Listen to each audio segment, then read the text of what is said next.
Toronto. We're Okay. shooting a movie there, so it's Okay. just a little bit easier for everyone. And I'm here, and Okay. a few of the Who's promoting it? Like who's the company? Disney, Disney. Disney and Okay. Jerry Bruckheimer. Okay. Yeah, but Peter, Peter is one of my best friends. Siko.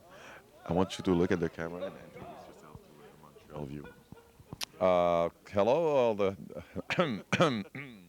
Hello, Montreal. My name is Renny Harlin. I'm the director of Driven. Let's try one more time. Let me try the introduction one more time. Hello, Montreal. I'm Renny Harlin, and I am directing the movie called Driven.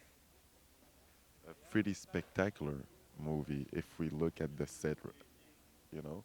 So, what's so spectacular in that movie? Well, we are trying to do some things that haven't been done before. We are using the latest computer technology to actually create a race car movie where the audience physically feels like they are in the driver's seat. So, with the digital stereo sound and the kind of digital effects that we can do visually in the computers, the audience, when they sit in their seats and they look at the screen, hopefully will feel like they are on a roller coaster ride and they really get to experience what does it feel like to go 240, 250 miles an hour on the racetrack, and also in terms of this sequence that we are doing now, it's a sequence that actually takes place on city streets. City streets, our city streets, the Tunnel Ville-Marie. I think you did it 2 days ago. How Yes. did it go? Yes, we were here in Montreal in the tunnels. It was a very powerful feeling to be standing in the middle of this giant tunnel where our cars are normally zooming past you very, very fast. And now we just own the whole tunnel. So thank you, Montreal, for letting us do the fastest street chase in the history of movies. So it's only Montreal that accepted to do that. The other towns said no. Well, we were kicked out of Toronto, so we came here. You didn't know what to expect, but these cars are very loud, and we are using helicopters, and these are real race cars.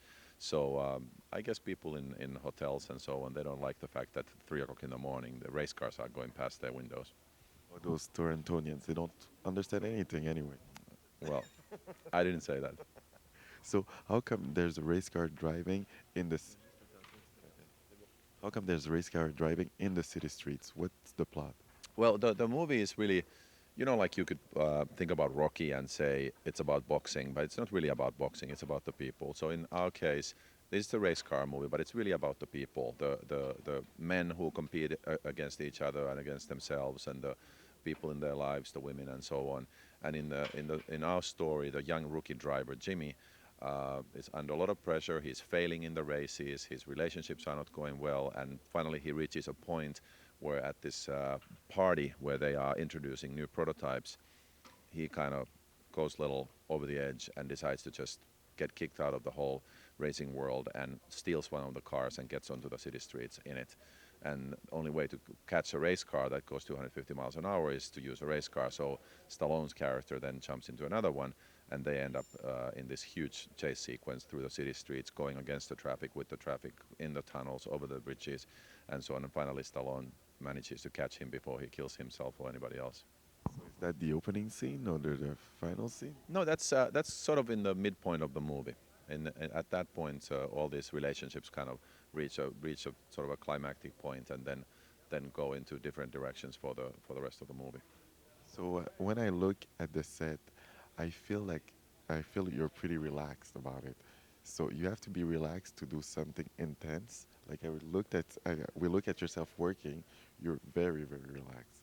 That's actually an interesting point because I've been doing a lot of research on the race car drivers, and what they told me, what the managers told me, that the way to find a real race car driver is to look at them when they get out of their car. The ones who get out of their car are all wired up.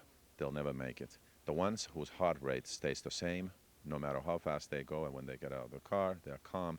Those are the ones that will be the champions. And I'm not saying that I'm a champion, but I'm enjoying this. I'm loving this, and a lot of the things that we do are dangerous, also physically dangerous. They can be dangerous for the crew or the stuntsmen or the actors. So you have to keep a very calm mind and do it very carefully. We deal in high speeds. Of course, today we are in a studio doing some shots that we couldn't do on the streets with these machines actually moving around the cars. But yesterday we were in the tunnels and going about 180 miles an hour. So you have to keep a very calm head, and you have to love it, because otherwise it'll wear you out. Stallone likes to make all his stunts. Is it the same for this movie? Yes, I did Cliffhanger with Stallone in the Italian Alps, and we were climbing the highest peaks, and now we You are. climbed it also. Oh, of He course. told us. He just told It's the fun thing about my profession is that I get to learn all these different professions. When I did Cliffhanger, I learned to climb mountains. When I did Deep Blue Sea, yeah, last year I learned to dive and dive with sharks. And now I'm with race cars, so it's fantastic. And I want to do it myself so that I know what the experience is, so I can tell the actors what to expect and what to do, and put it on the screen, hopefully as close to reality as possible. So you already got into a race car drive. Oh yes, oh yes. I've been racing these cars quite a bit, and I race also as a hobby, different kinds of cars, go-karts and so on. And I was driving only 165 miles an hour, but that was fun. Can we go see that car? Can Oh, of course, let's take a look.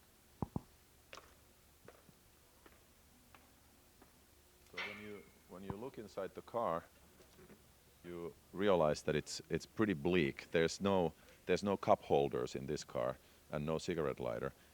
That's where the driver sits, and he doesn't really sit. He lies in the car. His feet are all the way in the nose of the car, and he lies there, and his eyes are on the level with his sides. So his eyes are on this level, so he barely sees over the windshield.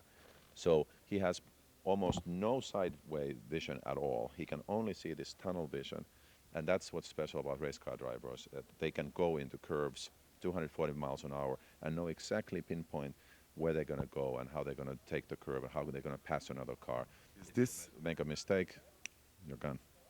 so? It's pretty dangerous. We know that. Is this custom made for Sylvester Stallone? That car? No. It's everybody said the first comment was when we started the movie, said, well, how can Stallone fit in a race car? But race car drivers are very fit, very athletic. I mean, they are top athletes. They have to be in incredible muscular condition because the G-forces that they encounter in these cars are the similar as fighter pilots. So you have to be in unbelievable shape to be able to go through these curves and turns and acceleration. So Stallone is not that different actually from the drivers. Drivers are very muscular. Drivers are not as tall as I am, but I was able to fit in there. I think my feet were coming out of the other end, like in the Flintstones. But other than that, it was perfect. You think I could fit in? Absolutely. You want to try? Of course. Okay, jump in. I'll hold the microphone. Just step on that rig there, yeah, and then put your other foot in there. Right there, stand there. And then actually we have to remove the steering wheel. 1 second. Okay, and then you just slide your feet all the way in there, all the way deep in there.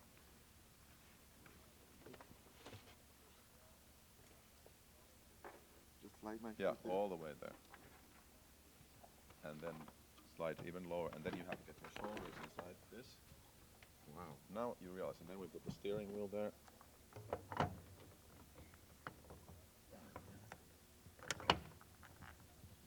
Now, do you understand what I said about how little you see? So now you understand what I said about how small your vision is. You barely see over the steering wheel. And imagine now going 240 miles an hour, having to make split-second decisions as you're steering. There's your gear shift, I feel like and that's it. video game. Yep. But it's the real thing. It's the real thing. Yep. Thank you very much. Thank you. My pleasure. We'll leave you in the car. I'm gonna do a stand-up from here. Ok, on va faire un stand-up. De loin?